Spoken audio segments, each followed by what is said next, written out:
C'est vraiment une période très très difficile et ça ne va pas s'améliorer rapidement.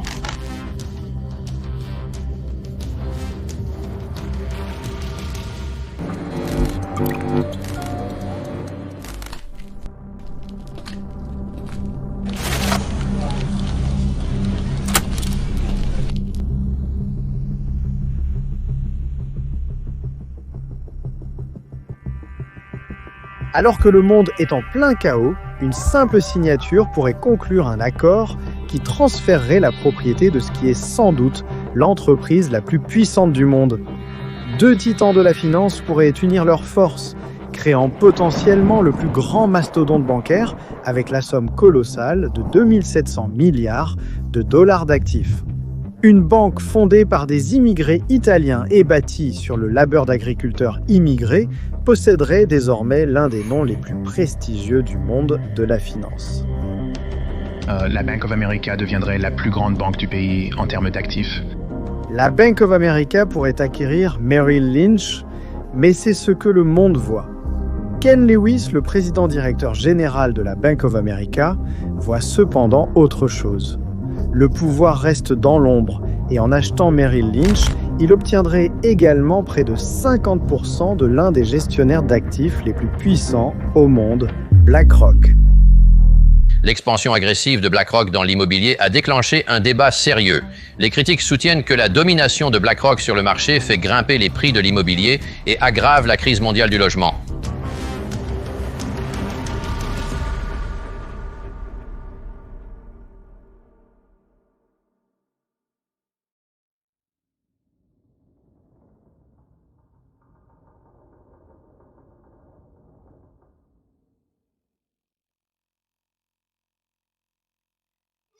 Des gens sont dans ce secteur depuis 25 ans et ils perdent leur emploi et ces entreprises vont faire faillite et il est fou. Ils sont fous. Ils ne savent rien. C'était un effondrement presque sans précédent dans l'histoire des entreprises américaines. Bonsoir à tous. L'administration Bush et le Congrès essaient de régler leurs différends concernant ce plan de sauvetage de 700 milliards de dollars.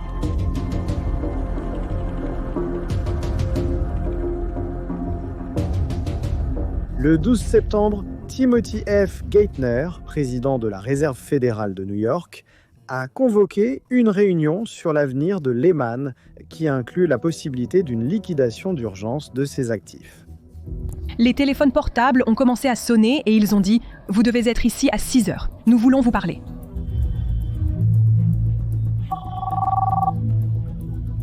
J'ai reçu un appel vers 5 heures disant « Soyez à la Fed à 6 heures ce soir ». Des banquiers représentant toutes les grandes entreprises de Wall Street sont présents. Le but de la réunion est de trouver une solution privée pour sauver Lehman et éteindre la flamme de la crise financière mondiale. Ils nous ont dit que nous devions collectivement trouver une solution à ce problème. Et c'est ça qui est important. Le gouvernement n'allait fournir aucune forme d'aide. Mais il y a encore plus de discussions privées qui se déroulent en coulisses. Ken Lewis n'est pas strictement opposé à ce que Bank of America rachète Lehman Brothers. Cela pourrait être une occasion unique d'acquérir un actif sous-évalué. Ce serait encore mieux si les contribuables pouvaient apporter un petit soutien. D'un autre côté, cela pourrait être le début de la fin. Parce qu'il y a beaucoup d'autres banques qui attendent et qui sont en grande difficulté. Eh bien, vous savez, si nous essayons de sauver Lehman Brothers, c'est très bien. Mais nous serons de retour ici le week-end prochain et nous parlerons de Merrill. Mais avant que Ken Lewis puisse décider quoi faire avec Lehman Brothers, John Tain, président directeur général de Merrill Lynch, approche Ken Lewis dans une planque. Son entreprise est dans un état encore plus déplorable. Et si Ken Lewis signe avec Lehman Brothers, Merrill Lynch échouera automatiquement. C'est un peu comme si vous étiez dans un bateau très attrayant qui a une fuite et que vous essayez d'écoper, mais l'eau entre plus vite que vous ne pouvez la sortir. Merrill Lynch pourrait même ne pas survivre au-delà du week-end. Voici pourquoi. Merrill Lynch, sous la direction de Stan O'Neill, est devenu le plus grand émetteur d'obligations adossées à des actifs. En fait, à la fin de 2008, Merrill Lynch avait émis des obligations adossées à des actifs d'une valeur de 136 milliards de dollars, tout en assurant ces mêmes obligations adossées à des actifs contre l'effondrement auprès de American International Group, Cela oblige même American International Group à arrêter d'assurer même les obligations adossées à des actifs les mieux notés, émis par Merrill Lynch en raison de ses politiques de souscription agressives. Mais Merrill Lynch continue de faire ce qui rapporte les plus grands profits. Alors, lorsque John Ten apprend que Ken Lewis est sur le point d'acheter Lehman Brothers, il sait qu'il ne peut pas laisser cela arriver. Il propose un accord contre toute attente. Bank of America acquiert des actions de Merrill Lynch. Merrill est dans une mauvaise situation, leurs actions s'effondrent et ils viennent tout juste d'enregistrer des pertes de plusieurs milliards. À première vue, on se dirait bien sûr que personne ne veut les acheter. Tout le monde pensait que vous alliez acheter Lehman Brothers. Mais ce qui se passe ensuite est l'un des plus grands rebondissements de l'histoire de la finance. Hank Paulson, le secrétaire au Trésor, demande une conversation privée avec Ken Lewis. Paulson vient de la grande lignée des maîtres de l'univers, issus de Wall Street. Hank Paulson sait que la situation est extrêmement grave. Et si je tombe, je peux maintenant entraîner ce type avec moi, et s'il tombe, il peut entraîner cet autre type, et lui aussi peut en entraîner un autre. Les détails de leur conversation seront révélés 1 an plus tard, et ils déclencheront des controverses dans le monde de la finance et de la politique. Pour l'instant, il n'y a qu'un seul message. Bank of America va racheter Merrill Lynch dans une opération entièrement en actions d'une valeur de 50 milliards de dollars. C'est l'une des institutions financières les plus importantes des États-Unis et du monde, et elle appartient désormais à Bank of America. Et ce n'est de loin pas tout. Alors, après avoir tout pesé, nous nous sommes dit qu'il valait mieux saisir cette opportunité.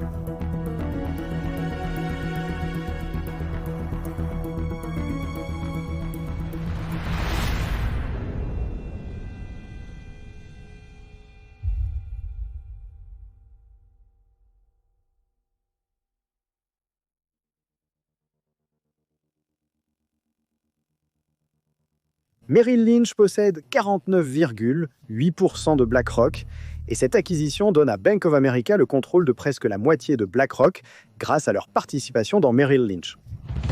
Seulement 2 pays ont un produit intérieur brut plus élevé que ce que BlackRock possède. Cette acquisition fait de Bank of America le premier chef de file mondial pour l'émission de dette à haut rendement, le 3e plus grand chef de file pour l'émission d'actions à l'échelle mondiale, et le 9e plus grand conseiller en fusion et acquisition dans le monde. Si vous écoutez Bank of America à cette époque, il donne l'impression qu'il s'agit d'une acquisition merveilleuse d'une entreprise de Wall Street en très bonne santé. Mais ce que le public ignore, c'est que cette entreprise accumule des pertes à la fin de 2008. Et Bank of America va finir par en payer le prix. Mais nous vous avons raconté la version officielle, celle que le public a entendue. Dans les mois et les années qui ont suivi la crise financière de 2008, la vérité sera révélée et tout le monde aura des ennuis. Bank of America, Merrill, leur président-directeur général. Tout à coup, ce personnage qui ressemblait à Clark Kent, Qui semblait être un homme formidable, un pilier de caractère et de force, était en réalité le méchant. BlackRock, même Hank le marteau. Donc, Hank Paulson, le capitaliste guerrier heureux, qui a passé sa vie à poursuivre et défendre les marchés libres, est maintenant le plus grand interventionniste. Pour comprendre la situation dans son ensemble et les conséquences de ce moment historique, nous devons comprendre le fonctionnement interne de Bank of America. Une banque qui a construit le Golden Gate Bridge, sauvé Walt Disney de la faillite, et nous a donné les cartes de crédit, et tout commence avec le fils d'immigrants italiens. Ce sont des requins, mais pas des requins de Wall Street. C'est un type différent.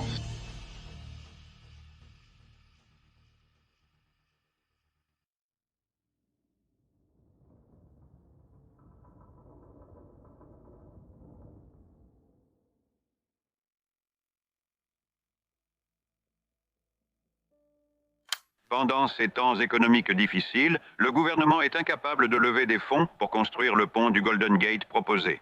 Nous proposons d'émettre une obligation qui sera financée par les usagers. Vous êtes donc priés de voter sur l'émission d'obligations par l'État de Californie dans vos comtés respectifs. Le pont sera construit sans impôt grâce à une émission d'obligations de 35 millions de dollars qui sera soumise au vote le 4 novembre et qui sera remboursée par les recettes perçues auprès des usagers. Votez pour l'obligation du pont du Golden Gate. Votez pour la prospérité. Dans les années 1920, San Francisco se développe rapidement. Donc, naturellement, le service de ferry qui relie la baie de San Francisco au comté de Marin est débordé. Finalement, le Parlement propose de construire un pont entre ces deux comtés. Mais nous sommes dans les années 20, pendant la Grande Dépression. Les gens sont sans emploi, certains sont sans abri, la plupart ne peuvent pas se permettre un repas par jour et vous leur demandez d'acheter des obligations d'État pour un pont. Alors le gouvernement attend. Et personne n'achète les obligations. Jusqu'en 1932, lorsqu'un homme arrive pour sauver la situation. Amadeo Giannini. C'était un homme d'une énergie et d'une passion incroyables et il avait besoin de s'occuper. Et le destin lui a donné quelque chose à faire. C'est l'histoire d'immigrants qui ont refusé d'abandonner alors que toutes les portes se fermèrent devant eux. Le fils d'immigrants en difficulté a créé ce qui était alors la plus grande banque du monde. Amadeo Pietro Giannini est le fils d'immigrants italiens, après que ses parents aient émigré aux États-Unis dans les années 1870. Ayant grandi dans la pauvreté, ayant même vu son père se faire assassiner à cause d'une simple dette d'$1, et ayant dû se battre contre le racisme des habitants locaux, Amadeo Pietro Giannini sait qu'il n'a qu'un seul objectif: sortir les gens de la pauvreté. Et donc, lorsqu'il épouse une femme issue d'une riche famille immobilière et qu'on lui confie les clés de tous leurs trésors à gérer, son aventure commence. D'abord, il essaie de convaincre le conseil d'administration de Columbus Savings and Loan, dont il faisait partie, de prêter de l'argent aux agriculteurs ordinaires et aux pauvres, mais il rejette sa demande. À 34 ans, il quitte le conseil d'administration et fonde sa propre banque, en partie grâce à l'héritage de son beau-père, et la Banque d'Italie est créée. Il développe la banque en prêtant de l'argent aux gens de la classe ouvrière, parfois simplement avec une poignée de main. Il est allé voir les gens qu'il connaissait grâce à ses années passées à travailler sur les quais et leur a dit « Si vous déposez votre argent chez moi, je vous paierai un petit montant d'intérêt chaque mois. » Et la réputation de sa banque dépasse les frontières.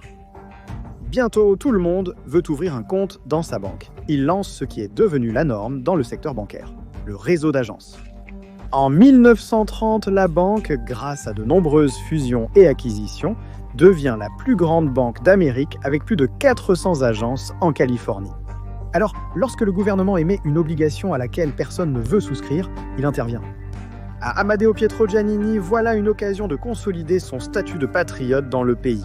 Il propose d'acheter l'intégralité des obligations gouvernementales du Golden Gate Bridge, soit 35 millions de dollars. La totalité et la construction du pont le plus emblématique du monde commence immédiatement. Le Golden Gate de San Francisco, l'un des exploits de construction sous-marine les plus difficiles jamais tentés. Le 27 mai 1937, le premier jour d'ouverture était réservé uniquement aux piétons. 200 000 personnes sont venues et ont payé 500 chacune pour traverser. C'est un spectacle, une vue à couper le souffle, et tout cela est rendu possible par un seul homme. Ce contrat, lui seul, fait de la Bank of America l'une des plus grandes banques des États-Unis et du monde. Mais leur prochain contrat va asseoir leur statut de puissance financière mondiale.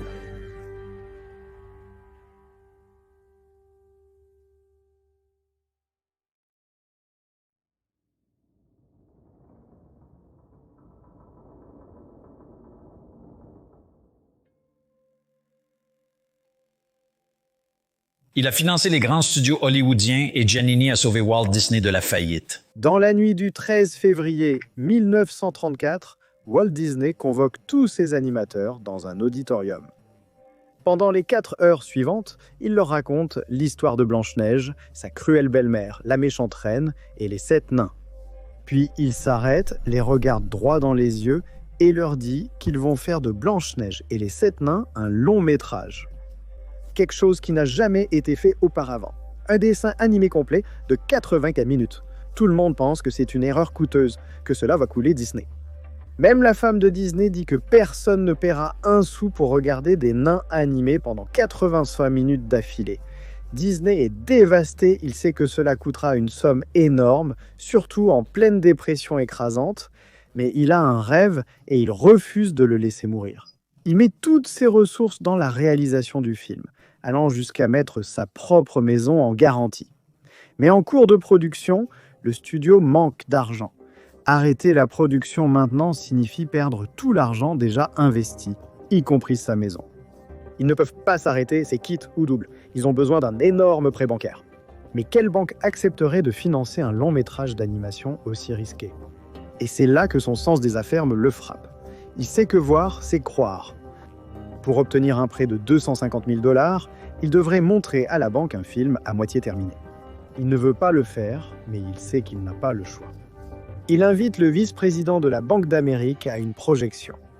Il s'assoit seul dans une salle de cinéma pour regarder le film partiellement terminé, pendant qu'il explique nerveusement ce qui reste à venir. Quand les lumières se rallument, le vice-président se lève et sort de la salle de projection pour aller dans la lumière du soleil. Et puis il bâille. Le cœur de Disney se serre. C'était sa seule chance et il a échoué. Un rêve s'est effondré. Et tout ce à quoi il peut penser, c'est qu'ils vont bientôt se retrouver sans abri. Mais alors, juste avant qu'ils ne partent, le banquier se retourne et dit « Walt, ce film va rapporter un tas d'argent. » Et comme ça, la Bank of America finance tout le film jusqu'à ce qu'il soit entièrement terminé. Le 21 décembre 1937, Blanche-Neige et les 7 nains a été présenté en avant-première devant un public record au Carthay Circle Theatre à Los Angeles. Plus de 30 000 fans qui n'ont pas pu obtenir l'un des billets à 5 $ se sont rassemblés devant le théâtre juste pour faire partie de cet événement historique. Il rapporte 8 millions de dollars lors de sa sortie initiale pour un budget de 1,5 million de dollars, devenant ainsi le film le plus rentable de 1937. Mais la Bank of America ne s'arrête pas là. Elle passe à la vitesse supérieure en matière d'investissement. Ensuite, elle invente quelque chose qui va révolutionner le monde bancaire. Et il y a de fortes chances que vous l'ayez aussi dans votre poche.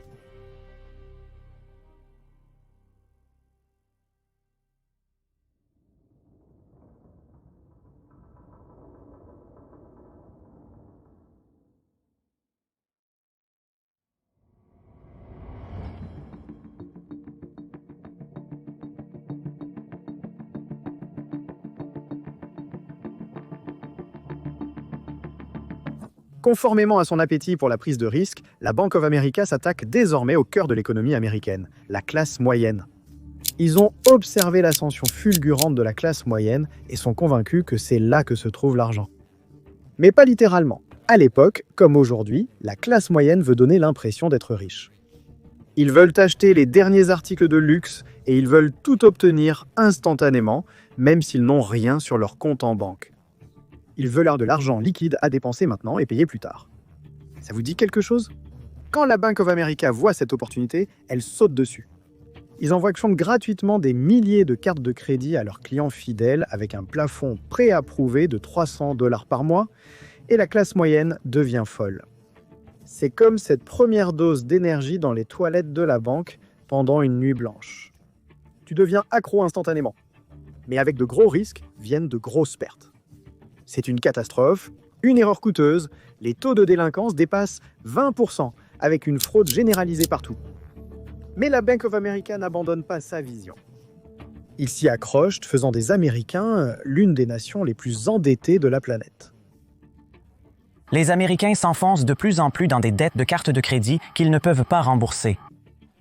Les Américains s'enfoncent dans un gouffre financier profond et approchent le seuil d'1 billion de dollars de dettes de cartes de crédit. Et tout a commencé avec une seule carte de crédit, aujourd'hui connue sous le nom de Visa.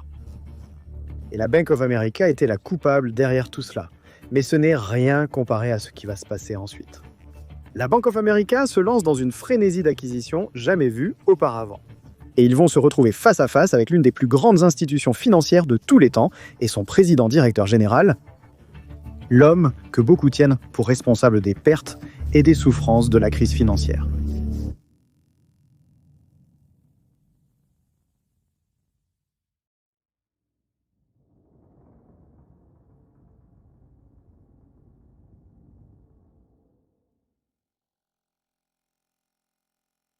Merrill Lynch était autrefois l'incarnation de tout ce qu'il y avait de bon à Wall Street. En fait, on lui attribue d'avoir rapproché Wall Street de la rue principale. Charles Merrill a instauré une approche très éthique dans la relation avec l'investisseur particulier, ce que personne, absolument personne, n'avait fait auparavant. Enquêter puis investir, c'était la devise de Merrill Lynch à cette époque. Mais en 2007, les investisseurs avaient presque totalement perdu confiance dans l'entreprise, retirant plus de 34 milliards de dollars en valeur nette des fonds d'actions et d'obligations de Merrill depuis 1998. Et tout commence avec la nomination d'Ernest Stanley O'Neill au poste de directeur général de Merrill Lynch en février 2002. Dans un rapport récent du magazine Time, il a été nommé comme l'une des 25 personnes les plus responsables de la crise financière. Stanley était né dans la pauvreté à Roanoke, en Alabama. Il est le petit-fils d'un ancien esclave. Mon grand-père James O'Neill est né dans l'esclavage en 1861. Il a finalement réussi à se construire une vie pour lui et sa famille grâce à son travail acharné et à sa persévérance. Grandir dans une pauvreté abjecte lui apprend à être féroce, à sauter sur toute opportunité qui se présente à lui. Ainsi, tout en ramassant du coton et du maïs dans les champs de son grand-père, il s'aventure aussi à vendre et livrer des journaux. Ses ambitions précoces et sa soif mégalomane de réussite vont le propulser à l'un des postes les plus puissants de Wall Street. Son travail acharné ne passe pas inaperçu lorsqu'il commence à travailler à l'usine d'assemblage de General Motors. Et c'est là que son étoile brille, de plus en plus. General Motors lui accorde une bourse pour étudier à la Harvard Business School, la source de tout ce qu'il y a de bon et de mauvais à Wall Street. En 2 ans, il est promu directeur de la division du Trésor chez General Motors. Et en 1987, il rejoint la division de finance à effet de levier de Merrill Lynch. En 1987, j'ai rejoint Merrill Lynch et j'y ai passé près de 21 ans de ma vie pour finalement être nommé président à l'été 2001. Stanley prouve qu'il possède un ingrédient très important pour devenir un véritable titan de Wall Street. La brutalité. Il est tellement obsédé par les licenciements que, dans chaque poste qu'il obtient, son premier objectif est de licencier les départements non performants. Zéro empathie, zéro considération, 100% des vibrations à la Bateman. Il perturbe instantanément la culture d'entreprise tant appréciée de Mère Merrill, envoyant rapidement un message glaçant. Merrill Lynch n'est pas votre mère. Cela fonctionne comme par magie pour séduire le conseil d'administration de Merrill, car en 2000, il est nommé président de la société, première d'une série de mauvaises décisions prises par Merrill Lynch. Il prend le trône et fixe son objectif, battre le leader incontesté du trading à son propre jeu. Dans une rue obsédée par l'argent et le pouvoir, Goldman Sachs, avec plus de 150 milliards de dollars d'actifs, est la puissance dominante. Mais à l'insu d'O'Neill, ses ambitions vont en réalité mener la firme au bord de l'extinction. Sa première décision ? Il veut tenter d'évincer le président-directeur général actuel, un homme qui avait été son mentor depuis qu'il avait rejoint la firme en 1986. Chez Merrill Lynch, David Komansky a passé sa carrière à se battre contre Goldman Sachs, mais maintenant, l'ancien patron de Merrill défend son rival de longue date. Stanley conclut un accord avec Thomas Patrick, alors vice-président, et Arshad R. Zakaria, le responsable de la gestion des risques d'entreprise. Il leur demande de soutenir son éviction de David Komansky et de l'aider à accéder au poste de président-directeur général, et en retour, il ferait de Zakaria le président de l'entreprise. Une entreprise risquée qui pourrait se retourner massivement contre eux ?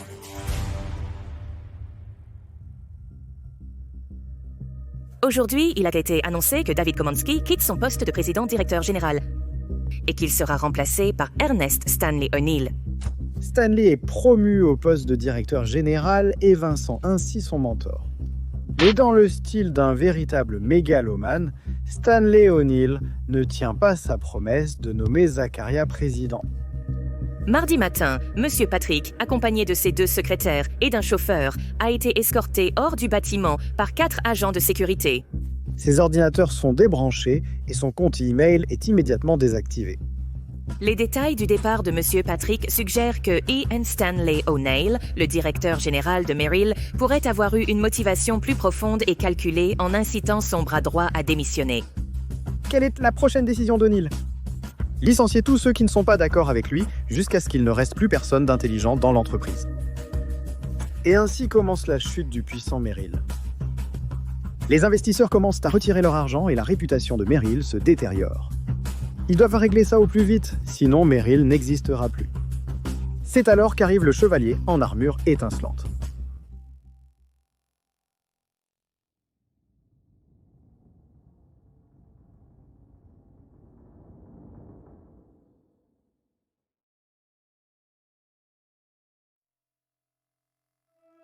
Stanley O'Neill n'a jamais été courtier. En fait, c'est le seul président-directeur général de Merrill à ne pas avoir été courtier avant sa nomination. Donc, lorsqu'il rejoint l'entreprise en tant que président-directeur général, il n'a aucune idée de la façon de diriger le navire. Mais il est clair pour moi qu'aujourd'hui, c'était une erreur. Et le fait qu'il ne veuille pas apprendre rend les choses encore pires. Il finit par licencier tous ceux qui osent remettre en question ses actions. Il est tellement avide de pouvoir qu'il oblige les agents de sécurité à réserver tout un groupe d'ascenseurs uniquement pour lui. Donc, lorsqu'il licencie Chris Riccardi en 2006, alors qu'il était responsable mondial des revenus fixes, les tribulations de Merrill Lynch commencent. Et qui le remplace ? Osman Semersi. Retenez bien ce nom, car il sera très important dans les prochaines minutes. Vous voyez, avant 2007, les flux de trésorerie reçus par Merrill provenant des transactions de obligations adossées à des actifs liés aux prêts hypothécaires résidentiels étaient pratiquement nuls. Mais lorsqu'Osman rejoint l'entreprise pour diriger la division, la position de la société sur ces instruments passe de 5 à 6 milliards d'exposition à 55 milliards de dollars en moins d'un an. Ça paraît raisonnable, et ensuite, ça empire. O'Neill licencie le trader respecté Jeff Contal tout en rétrogradant le responsable des risques, John Bright. Une grave erreur, pourquoi ? Ces deux-là avaient mis en garde contre une trop grande exposition aux obligations adossées à des actifs. Ils savaient qu'une tempête arrivait, et leur départ ouvre les vannes à toutes les décisions mal avisées que Merrill Lynch prendra par la suite. Je pense qu'il a perdu un peu. Monsieur O'Neill a perdu un peu de crédibilité auprès du conseil d'administration quand il a, vous savez, d'après ce qu'on a entendu, selon différents rapports, il a rencontré le conseil et s'attendait à une certaine perte. Et puis, quand les résultats sont sortis plus tard et qu'il y avait une perte plus importante, vous savez, cela a un peu contribué à cette perte de crédibilité. En l'espace d'un an, Merrill Lynch suit la trajectoire typique d'une crypto-monnaie même, passant de Mère Merrill à un déchet sans valeur de Wall Street, avec plus de 117 milliards d'expositions aux obligations de dette collatéralisées en difficulté. Alors que les dirigeants de Goldman annulent leurs vacances pour gérer la crise croissante des subprimes, O'Neill se trouve souvent sur le parcours de golf, enchaînant les parties en solo. Et devinez qui dirige le département de trading ? Notre gars, Osman Semersi. Osman élimine presque tous les contrôles et équilibres pour minimiser le risque et encourage en fait une plus grande exposition aux obligations adossées à des actifs. En fait, Merrill va jusqu'à acheter First Franklin Financial Corp, l'un des plus grands prêteurs subprime du pays, pour fournir un approvisionnement sans fin de ces obligations adossées à des actifs. Mais les gens observent et leur confiance s'amenuise. Les investisseurs commencent à retirer leur argent de Merrill Lynch. Et c'est là que Stanley O'Neill se rend compte qu'il est temps d'agir. Il part à la recherche de quelqu'un qui pourra redorer le blason de Merrill Lynch, quelqu'un qui pourra redonner à Merrill Lynch sa touche magique, et quelqu'un en qui les investisseurs du monde entier ont confiance. Il se tourne vers BlackRock et il conclut un accord. Merrill Lynch va vendre son activité de gestion d'actifs à BlackRock contre une participation de 49,5% dans l'entité combinée. Cela fait de la nouvelle entreprise la plus grande société de gestion d'actifs, avec un encours sous gestion d'1 billion de dollars. La participation de Merrill dans BlackRock vaudrait plus de 9 milliards de dollars, selon les estimations des analystes. Merrill Lynch reçoit également un droit de vote de 45% dans la société combinée, faisant effectivement de BlackRock et Merrill Lynch des jumeaux siamois. Et une fois de plus, la journée a sauvé. Les investisseurs sont satisfaits. Les clients sont satisfaits. Tout le monde est satisfait. Merrill Lynch revient au sommet de la chaîne alimentaire et Stanley peut retourner à ses vacances. Faux. Parce que maintenant, tout s'effondre.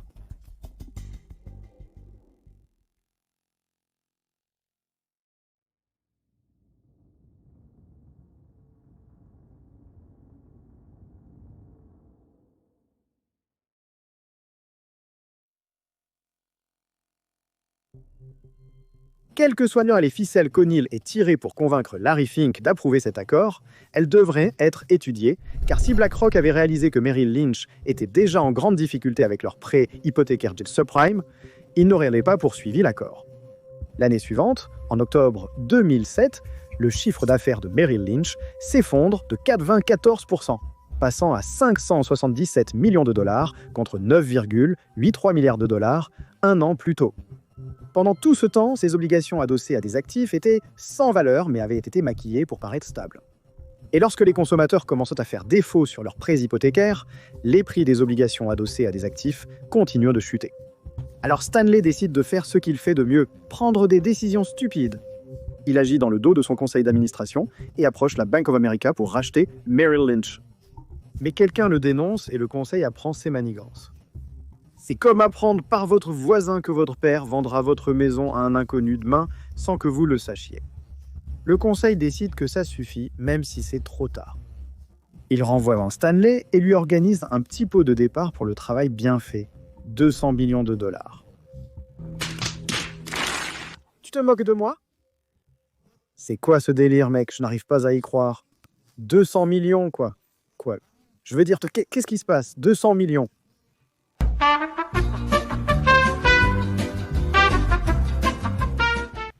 Bon, où est-ce qu'on est? Cette semaine, les directeurs de la banque d'investissement Merrill Lynch ont forcé son directeur général, Stan O'Neill, à quitter ses fonctions. Il est remplacé par John Tain en décembre 2007. Mais tant pis pour lui, car il découvre que la maison de cartes a déjà commencé à s'effondrer. Et pourtant, il suit les traces de ses prédécesseurs. Alors que des entreprises comme Goldman Sachs et Bank of America parient contre ses obligations adossées à des actifs via des crédits default swaps. Merrill Lynch, sous la direction de John Tain, continue de les conserver pour donner une fausse impression qu'il maîtrise la situation. Mais les chiffres ne mentent jamais et à la fin de 2008, ils perdent 52 millions de dollars par jour, soit 19 milliards de dollars cette année-là. Je m'excuse d'avoir dépensé cet argent pour ces choses et je vais arranger ça. Ce que O'Neill et son successeur John Tain ne savent pas, c'est que déjà quelques années plus tôt, la Bank of America commence à vouloir acheter tout ce qu'elle peut trouver à un prix fortement réduit.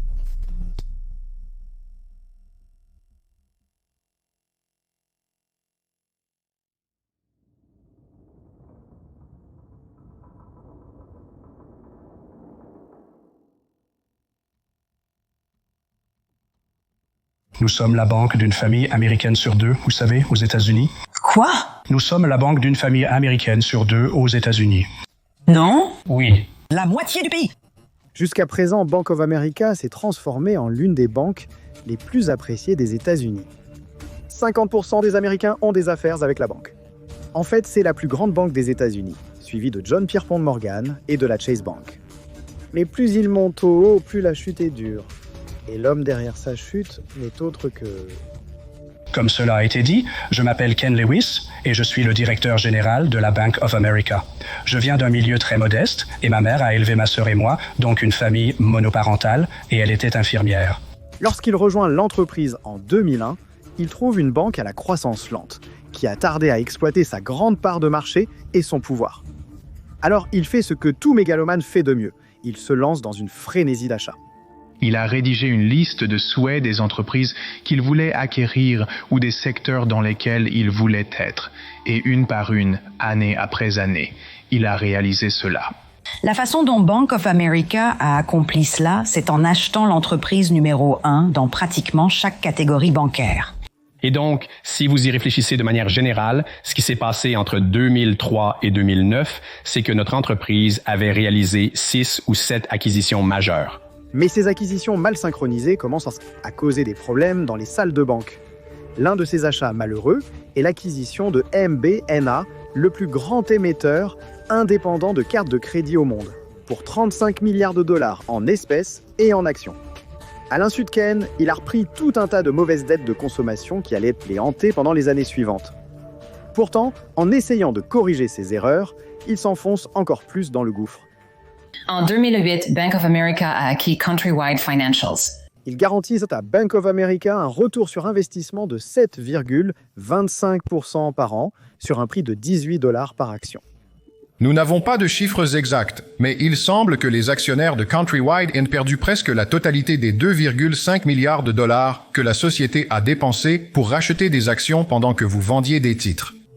Countrywide se livre en gros à Bank of America, sur un plateau d'argent, mais en réalité, ils cachent dans quelque chose de plus sinistre. Ils sont proches du bord de la faillite. Cet achat fait de Bank of America le principal émetteur et gestionnaire de prêts hypothécaires aux États-Unis, contrôlant 20 à 25% du marché des prêts immobiliers. Et lorsque Bank of America a accepté cela, elle a pris en charge un énorme fardeau de dettes ainsi qu'un environnement toxique et des actifs toxiques qui, à bien des égards, ont tiré la banque vers le bas. Countrywide Financial a été impliqué dans certaines activités illégales dans son département de prêts hypothécaires à risque, allant parfois jusqu'à contraindre ses clients à refinancer leurs prêts immobiliers, leur fournissant ainsi plus de titres hypothécaires à vendre aux investisseurs. Ainsi, en mars 2008, le FBI commence à enquêter sur Countrywide pour une possible fraude liée aux prêts immobiliers et aux hypothèques. Countrywide avait été impliqué dans la crise des prêts hypothécaires et avait également eu recours à des pratiques de prêts prédatrices et racistes. Alors que Bank of America évite en grande partie d'être entraîné dans la frénésie des prêts hypothécaires, à risque des années 2000, ce sont ses filiales et acquisitions qui finissent par les impliquer. On dit que l'une des principales raisons pour lesquelles la banque se porte bien, c'est grâce à votre décision de ne pas vous lancer dans les prêts hypothécaires à risque. En 2001, ma première année en tant que président-directeur général, nous avons décidé que nous n'aimions tout simplement pas ce secteur. C'était trop risqué, alors nous avons décidé de nous en retirer. Mais ils ont alimenté cette frénésie en fournissant des liquidités à ces banques hypothécaires et d'investissement en difficulté pour continuer à dépouiller les Américains. Et puis le krach survient. Apple est en hausse de plus de 6% en ce moment. Ce que le marché donne, le marché le reprend aussi. Le marché boursier est maintenant en baisse de 21%. Cela pourrait être la récession la plus grave depuis des décennies. C'est certainement une période très très difficile et cela ne va pas s'améliorer rapidement. Et Ken Lewis, faisant ce qu'il sait faire de mieux, acheter tout et n'importe quoi, appose sa signature sur l'une des plus grandes transactions financières de l'histoire. Pendant ce temps, Merrill Lynch, craignant d'être le prochain, a accepté dans un acte de désespoir un mariage forcé avec Bank of America. Merrill Lynch est une marque extrêmement prestigieuse. Bank of America et Merrill se vantent de créer un géant financier sans égal par l'étendue de ses services financiers et sa portée mondiale. Les dirigeants de Bank of America mettent en avant la grande franchise mondiale de Merrill et son vaste réseau de conseillers financiers. Mais ce n'est pas tout. Sous le contrat se trouve l'acquisition de 49,8% de BlackRock, faisant de la nouvelle société combinée la plus grande entreprise au monde en termes d'actifs sous gestion. Il y a juste un problème, tout cela n'est qu'une grande mise en scène. Lorsque l'accord pour acheter Merrill Lynch pour 50 milliards de dollars a été annoncé en septembre 2008, Lehman Brothers se préparait à déposer le bilan. Et au moment où l'accord a été conclu en janvier 2009, la situation de Merrill Lynch s'était encore plus détériorée. Des calculs internes ont montré que Merrill, qui possédait des milliards de dollars d'actifs hypothécaires toxiques, avait subi une perte massive avant impôt de plus de 10 milliards de dollars pour les mois d'octobre et novembre 2008. Et décembre s'annonçait encore pire. Les pertes continuèrent de s'accumuler, mais les dirigeants faisaient tout pour conclure l'accord d'ici janvier 2009. Les dirigeants de la banque craignaient même que Merrill Lynch enregistre une perte d'au moins 16 milliards de dollars au 4e trimestre. Les actifs continuent de se détériorer. Il y avait des gens à l'intérieur de Bank of America qui pensaient que ce chiffre était suffisamment important pour être divulgué. Mais il n'y a pas eu de divulgation publique de cette prévision interne.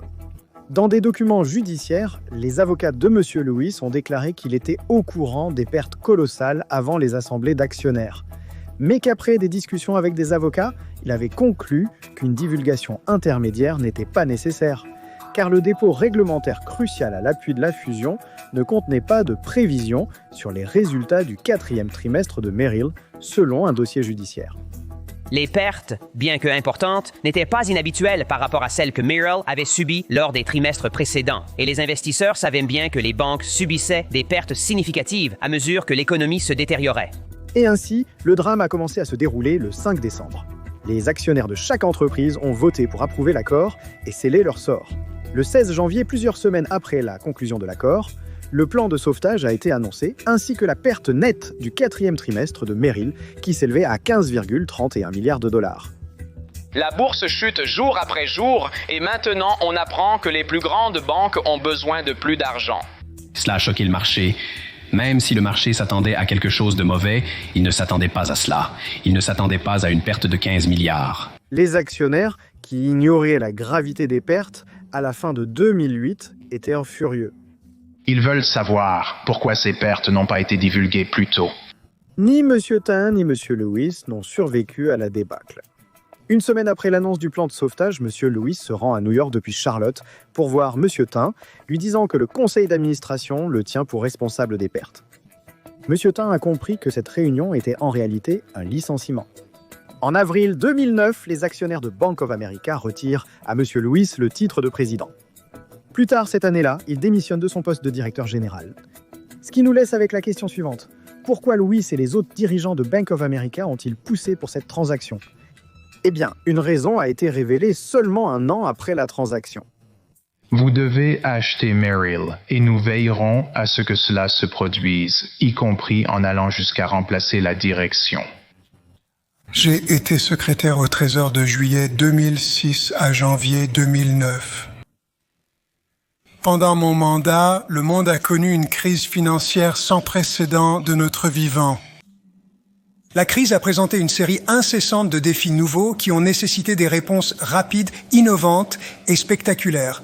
Certains ont suggéré qu'il y avait quelque chose d'inapproprié dans ma conversation du 21 décembre avec M. Lewis. Il était également approprié pour moi de lui rappeler que, dans de telles circonstances, la Réserve fédérale pouvait invoquer son autorité pour révoquer la direction et le conseil d'administration de Bank of America. J'ai été assez direct, je n'utiliserai pas le mot menace, mais j'ai dit ce que j'ai dit et j'ai été très direct et j'avais l'intention de donner un message très direct, fort et clair. Une question demeure. Bank of America possède-t-elle encore une part de BlackRock ? Non, car un an plus tard, tout est de nouveau terminé. Larry Fink reprend ses esprits après s'être rendu compte à quel point cet accord était mauvais. Il rachète la participation détenue par Merrill Lynch et se retire du partenariat, restaurant BlackRock en tant qu'institution financière indépendante. Alors qu'ils poursuivent chacun leur chemin, Bank of America et Merrill Lynch restent ensemble après 2009, devenant encore plus grand après la crise et devenant aujourd'hui la deuxième plus grande banque des États-Unis avec plus de 3,18 billions de dollars d'actifs. Finalement, cet accord s'avère être l'un des plus importants pour Bank of America, une filiale générant 3,7 milliards de dollars sur les 4,2 milliards de bénéfices de Bank of America à la fin du premier trimestre de 2009 et plus de 25% au troisième trimestre de 2009.